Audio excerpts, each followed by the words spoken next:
Hello, hello.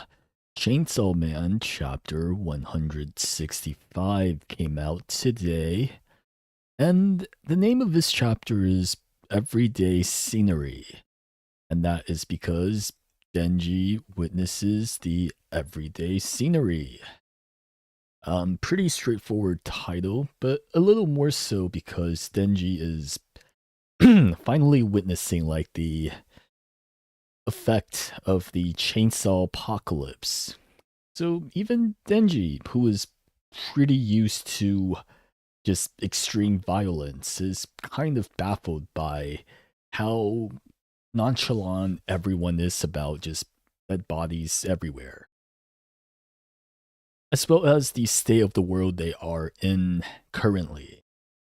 Ooh, sorry, my voice is a little.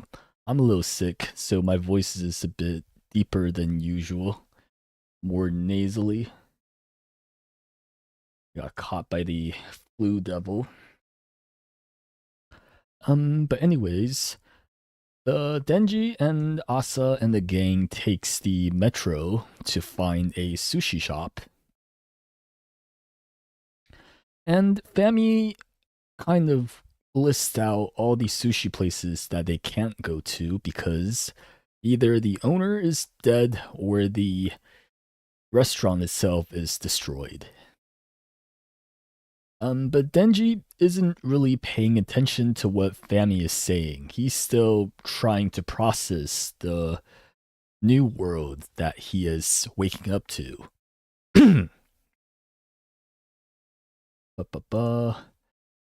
And Denji turns his attention to Asa and questions why she wants to fight him.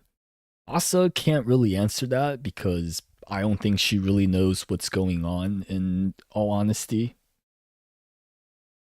So she asks Fami to explain.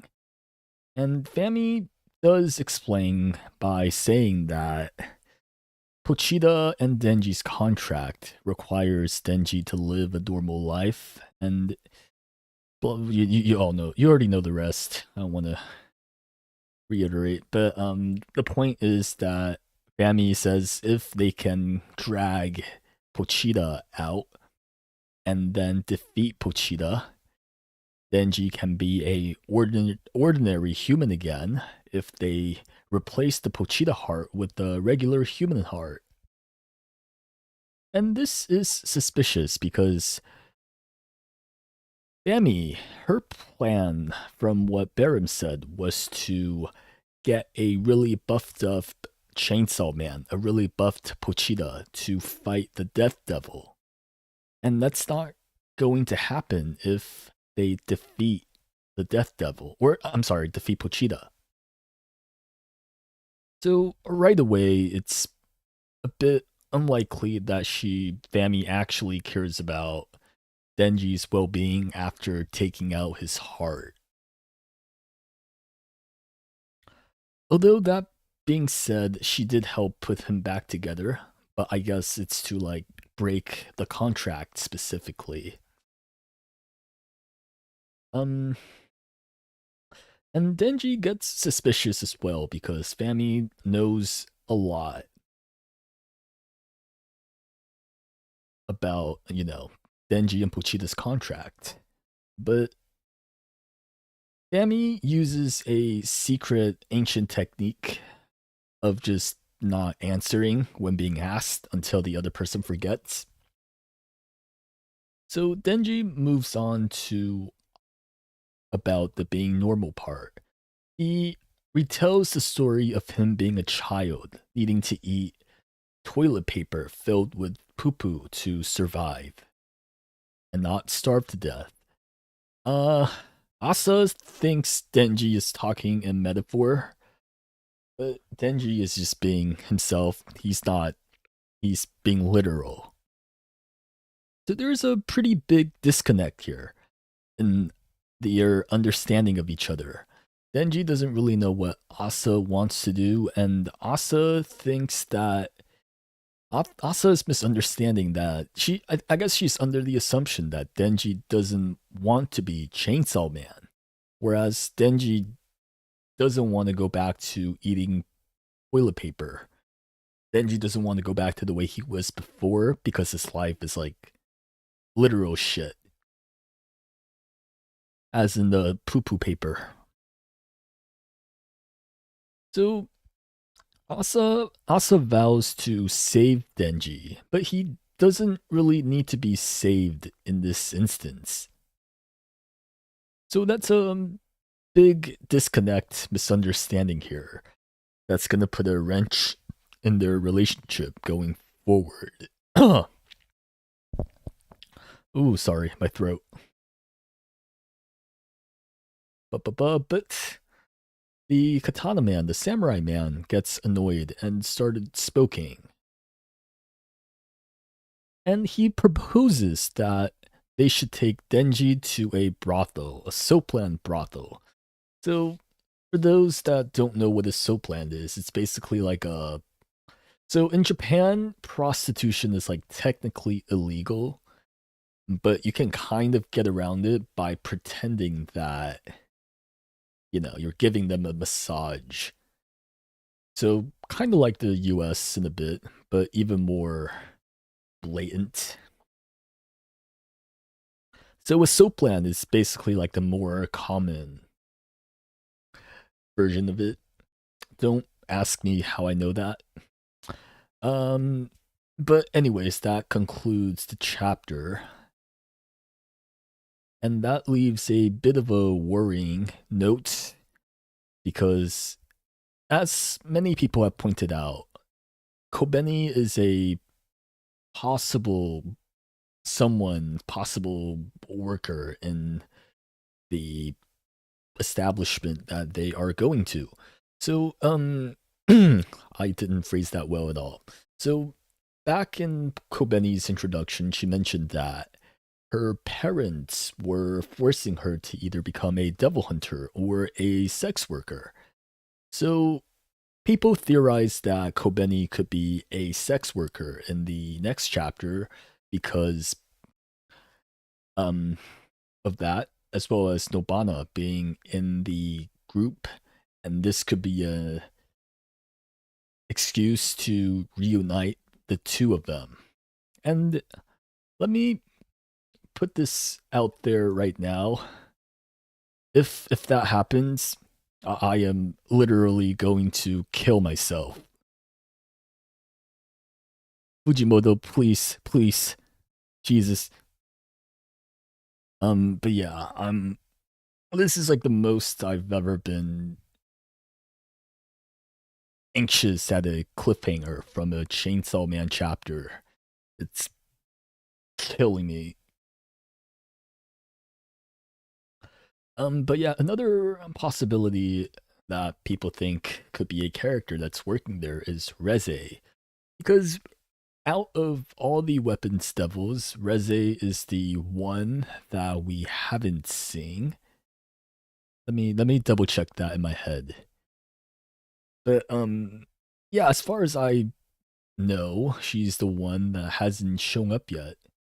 I'll double check that at the end of the stream. And but anyways, that could be a bit of a point of suffering for Denji because seeing his former potential love interest working as a sex worker is not good for his mental. A bit of a NTR, if you will. Yeah, so I've been seeing that some fans are very eager for Kobeni and Reze to return. That they'll take it. They'll take them being sex workers, but I don't necessarily want that. So yeah, it could be Kobeni, it could be Reze, it could be both. We could be reunited with them next chapter. I hope that's not the case, but whether Denji will actually engage with the prostitute, I really don't think he would even want that. Because, first of all, Asa is there. and she has a crush on Denji at this point, which is pretty obvious, but beyond that, she is pretty disgusted by the idea of like casual sex, especially with, I guess, like sex workers, I would imagine. But then again, Denji and Asa arguing with each other is a bit of a running gag. So that could happen. But another reason that I don't think Denji is really gonna go along with the sex worker scheme is because Denji ultimately doesn't care about sex that much. Like not saying he doesn't care about it, but he doesn't care about it more than your average person, I would imagine.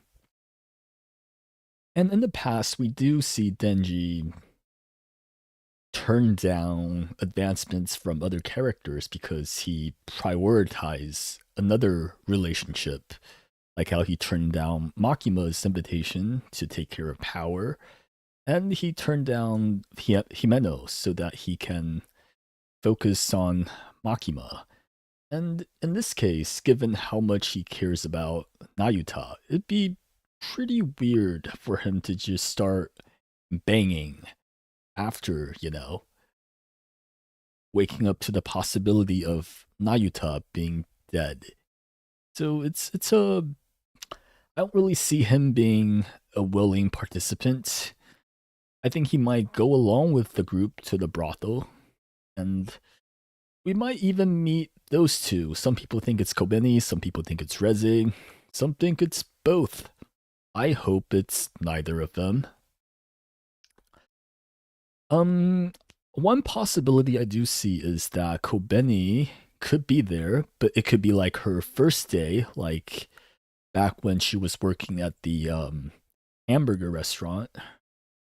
I would prefer not, though, just because at the end of part one, Kobeni seemed to have found peace in terms of separating herself from her family, her very toxic parents. So after like all this time for her to still be under their control, I feel like that would be a bit of a disappointment, a character regression, you could even say. So I really don't want Kobeni to return that way. As for Reze, I could see it because she is a spy, and spies are maybe taught the art of seduction, but I don't know. It feels wrong too. Yeah, I really don't know where we're going with this. But yeah, that will be the end of the stream for me today. I swear to God. Oh man.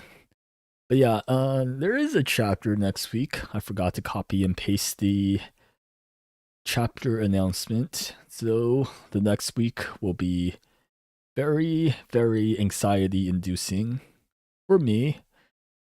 And I may have to end my life on stream next week if Kobeni is indeed a sex worker. Jesus Christ. But yeah, that will be it for me. See